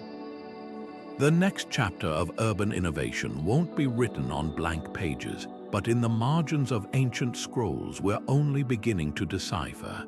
Centuries before telescopes or microscopes, early humans gazed at the night sky and turned inward, asking questions that still haunt us today. In the quiet caves of Lascaux, where torchlight flickered against paintings of charging bulls, our ancestors weren't just depicting dinner, they were wrestling with the mystery of existence itself. What does it mean to be alive? Why do we suffer? Is there something beyond the physical world? These weren't abstract musings, they were urgent inquiries etched into the very bones of human culture. Take the Upanishads, composed in ancient India over 2.5 millennia ago. Their sages spoke of Brahman, the infinite reality underlying all things, and Atman, the individual soul, not as distant theological concepts, but as intimate truths to be experienced through meditation and self-inquiry. Their declaration, Tat Tivam Asi, you are that, wasn't philosophy. It was an invitation to recognize divinity within oneself. Fast forward to modern neuroscience, and we find studies on meditation's impact on brain plasticity science catching up to what contemplatives knew all along. Half a world away, the Aboriginal Dreamtime wove spirituality into the land itself. To the Yolngu people, a rock formation isn't just geology. It's the frozen body of a creator ancestor, its contours holding stories of law, morality, and ecological balance. This everyone concept where past, present, and future coexist resonates strangely with Einstein's relativity, suggesting that linear time might be more fluid than we think. When modern environmentalists speak of deep time, they're unknowingly channeling this ancient perspective that sees mountains as living narratives rather than inert objects. Then there's the Greek philosopher's radical shift from myth to reason. Socrates' relentless questioning in Athens' Agora wasn't just intellectual sport. It was a method to expose unexamined assumptions, a practice as relevant today in boardrooms as it was in ancient marketplaces. Epicurus' garden school taught that happiness comes from simple pleasures and community, a truth now backed by happiness studies showing that strong social bonds outweigh material wealth. Even the Stoics, with their focus on controlling reactions to chaos, have found new life in cognitive behavioral therapy and resilience training for soldiers and CEOs alike. What unites these traditions is their refusal to separate the sacred from the practical. The Tao Te Ching's advice to be like water isn't just poetic metaphor, it's a survival strategy for navigating political turmoil, much like modern stress management techniques. The Buddhist concept of anicca impermanence wasn't meant to inspire passive resignation, but to cultivate adaptability in the face of life's inevitable changes. These weren't escape routes from reality, they were tools for engaging with it more skillfully. Today's seekers aren't reviving these philosophies out of nostalgia, but necessity.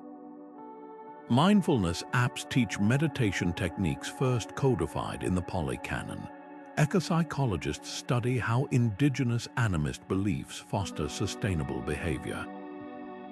Even the corporate world is adopting Zen's beginner's mind to spark innovation. The past isn't offering answers so much as reminding us how to ask better questions, the kind that don't just engage the intellect but transform how we live. Perhaps the most humbling realization is how little has changed in our deepest yearnings. The same awe that made Neolithic builders align monuments to solstice sunrises now draws crowds to physics lectures about multiverses. The grief that inspired Egyptian mortuary rituals still leads people to therapy couches today. Early humans may not have had our technology, but they possessed something we're still chasing, a sense of belonging to something vast and meaningful. Their wisdom whispers across time not because it's ancient, but because it's human, written not in scrolls or stone, but in the indelible ink of shared experience. The firelight flickering across faces during a Neolithic solstice gathering didn't just illuminate the night, it ignited something timeless in the human spirit. Across continents and eras, festivals have been our way of stitching meaning into the fabric of time, turning the mundane into the sacred. The ancient Celts didn't just observe the changing seasons, they lived them through festivals like Samhain, when the veil between worlds thinned, and Beltane, where bonfires celebrated fertility and the return of summer. These weren't arbitrary dates on a calendar but visceral responses to the Earth's rhythms, moments when communities paused to honor the forces that sustained them. Consider Inti Raymi, the Inca's Sun Festival, still reenacted in Cusco every June. Thousands gather to witness dancers in woven tunics offer symbolic sacrifices to Inti, the sun god, while conch shells echo across stone plazas. What's remarkable isn't just the continuity of the ritual but its adaptability. Modern participants blend Catholic influences with indigenous traditions, proving that festivals aren't frozen in amber but evolve like living languages. Similarly, Japan's Obon Festival, where lanterns guide ancestral spirits home, now sees drones forming shimmering constellations in the sky, a fusion of ancient reverence and cutting-edge technology. These celebrations did more than mark time, they forged identity. The Dionysian mysteries of ancient Greece, with their ecstatic dances and wine-fueled revelry, weren't just parties, they were transformative rites where participants shed social roles to touch something primal. In West Africa, the Yoruba Egungun festivals honor ancestors through masquerades where the living don elaborate costumes to embody the dead, blurring the line between past and present. The costumes themselves are acts of devotion, some taking years to craft, each bead and stitch a prayer made tangible. Today's revivals of these traditions aren't about escapism but reconnection. At a modern Beltane celebration in Edinburgh, you might see tech workers and students circling a maypole alongside third-generation practitioners, their laughter mingling with the scent of hawthorn blossoms. The irony is poignant in our hyper-connected age. We're drawn to these gatherings precisely because they offer what screens cannot: the warmth of shared breath, the resonance of collective song, the unspoken understanding that comes from standing shoulder to shoulder under the same moon that illuminated our ancestors' faces. Festivals also serve as archives of survival. The Jewish Passover Seder, with its bitter herbs and matzo, transforms history into sensory experience, ensuring each generation tastes both the bitterness of bondage and the sweetness of liberation.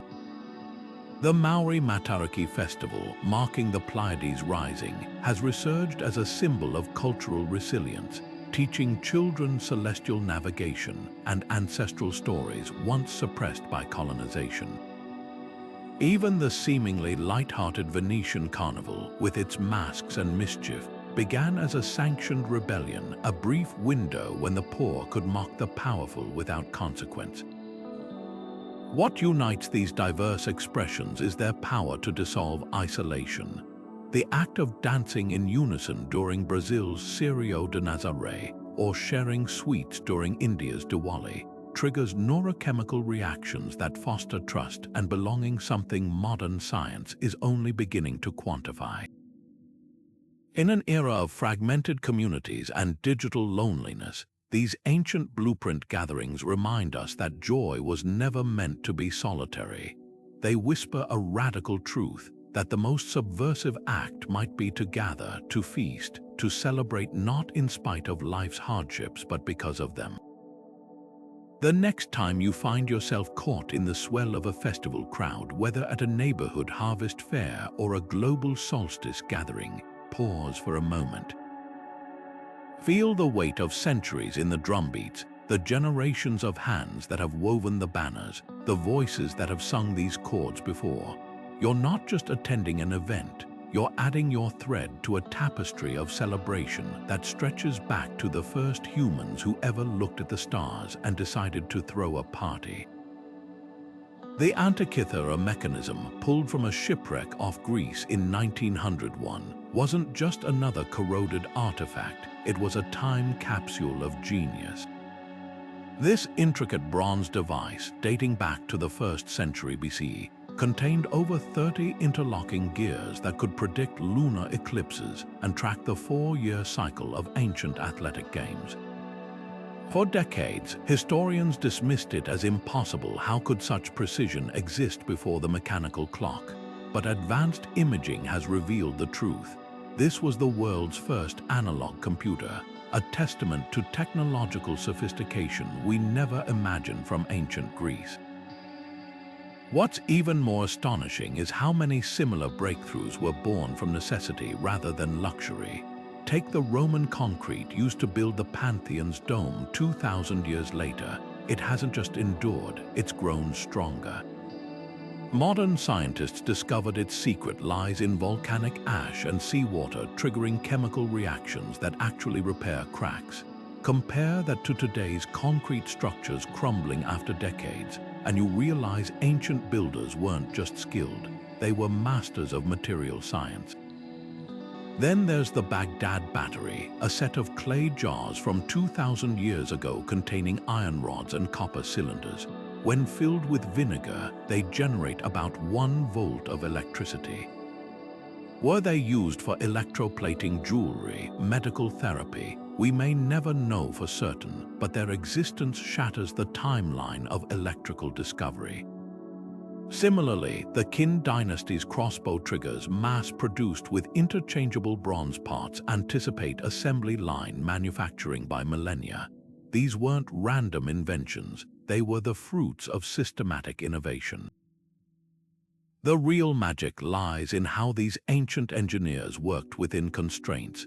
The Nazca lines, etched into Peru's desert plains, required geometric precision across miles without aerial views.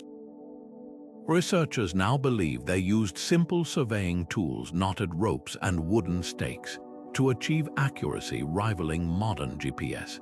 In Sri Lanka, engineers built the Jetavanaramaya stupa with bricks lighter at the top than the base, creating a structure tall enough to pierce clouds yet stable enough to withstand monsoons. No supercomputers, no carbon fiber, just profound understanding of weight distribution and local materials. Today's scientists are increasingly turning to these old solutions for new problems. The passive cooling systems in Zimbabwe's Great Ruins, where strategically placed vents create natural air conditioning, inspire zero-energy building designs. The self-sharpening edges of Aztec obsidian scalpels, now studied by nanomaterial specialists, could revolutionize surgical tools. Even the humble shaduf, a counterbalanced irrigation tool used along the Nile for 5,000 years, is being adapted for drought-stricken farms, proving low-tech doesn't mean low impact.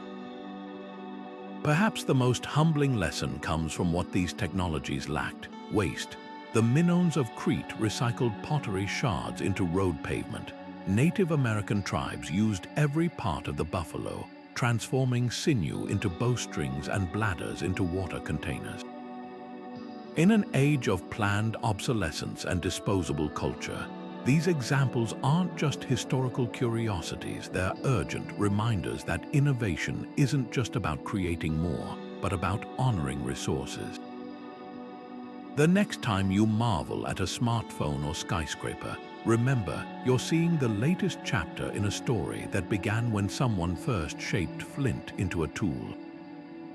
Our ancestors didn't have Silicon Valley or venture capital. They had observation, patience, and the relentless drive to improve life for their communities. Their legacy isn't just in the artifacts we dig up, but in the enduring truth that brilliance isn't bound by era, only by imagination.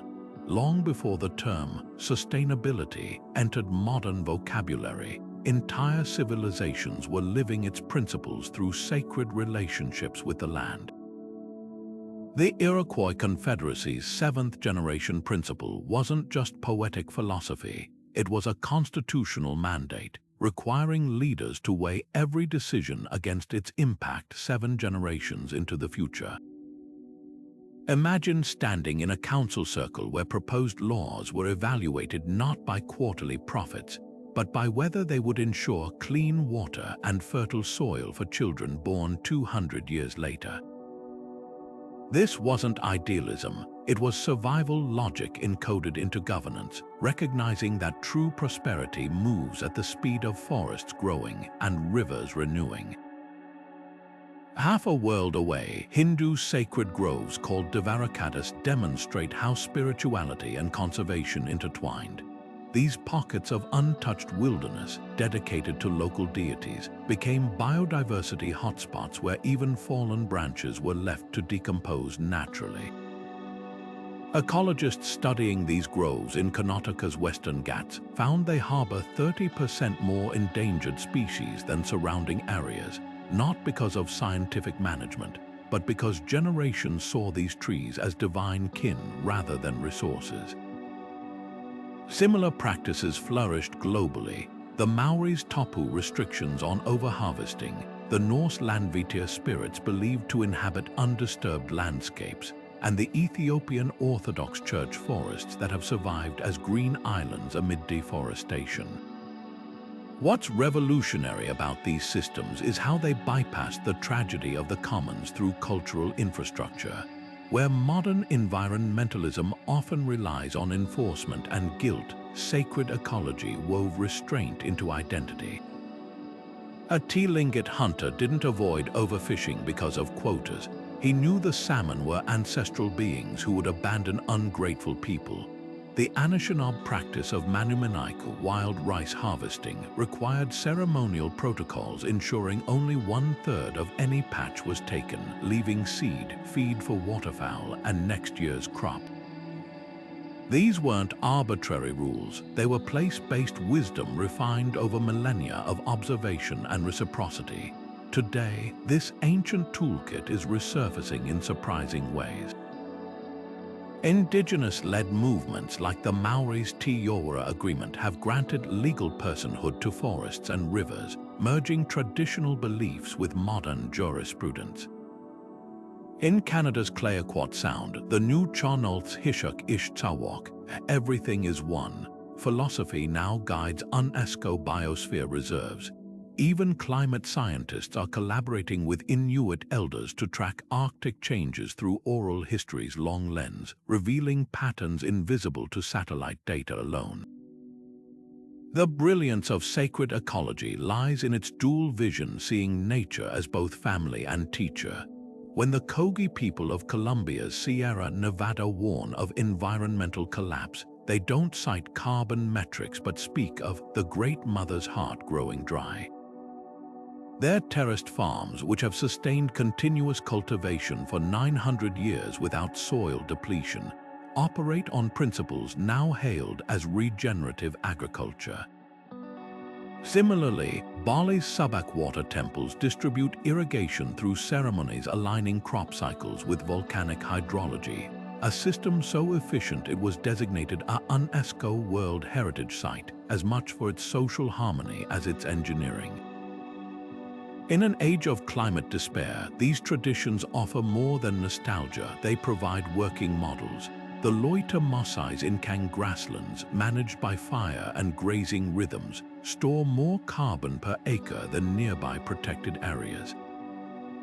Amazonian tribes' biochar techniques burying smoldered vegetation to enrich soils are now recognized as potent carbon sequestration tools.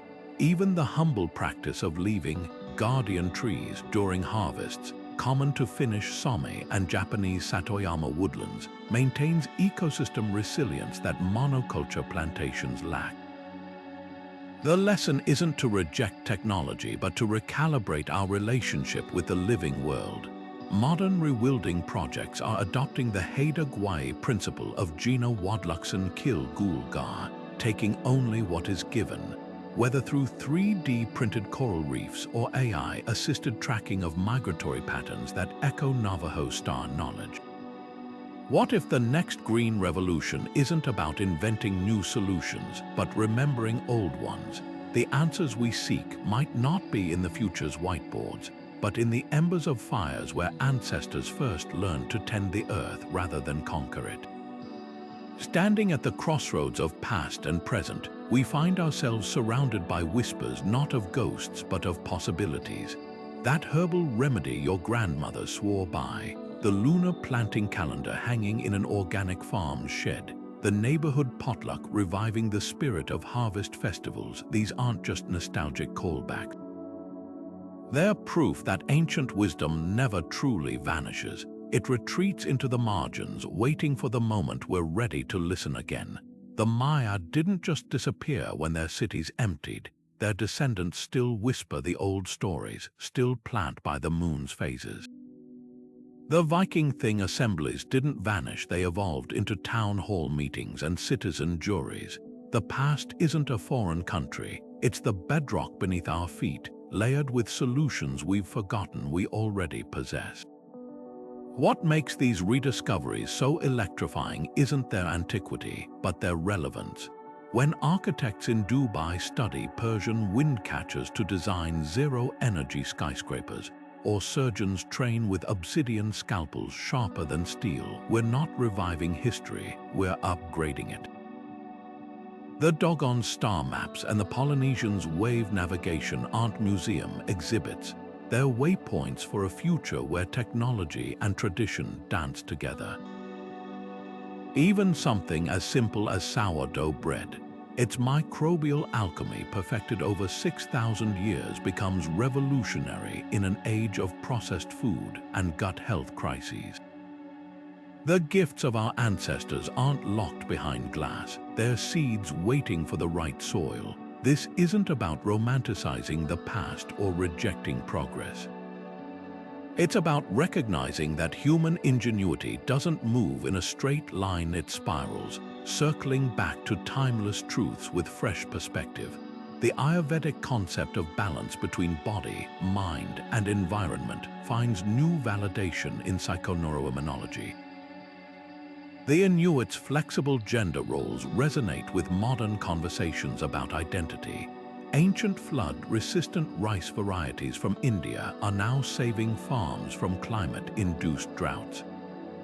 Every scroll unrolled, every oral history transcribed, every archaeological find dusted off adds another thread to the safety net we're weaving for generations ahead.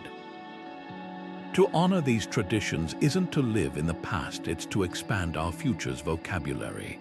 When a Maori elder teaches a coding class in a language once banned in schools, or a Navajo engineer applies hexagonal hive patterns to solar panel arrays, they're not choosing between old and new.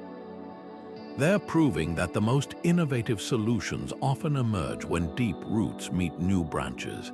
The challenges we face, climate chaos, social fragmentation, existential disconnection, demand more than shiny gadgets and policy tweaks.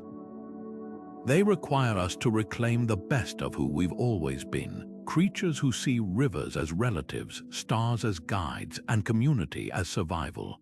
As the light shifts, notice what shimmers at the edges of your vision. That recipe scribbled in a great-aunt's shaky handwriting, the folk song half remembered from childhood, the festival that makes your hometown feel alive. These are portals. Not to a lost world, but to a living continuum where your choices become part of a story much larger than yourself. The ancestors don't need us to mimic them. They need us to listen, adapt, and carry forward the essence of what worked.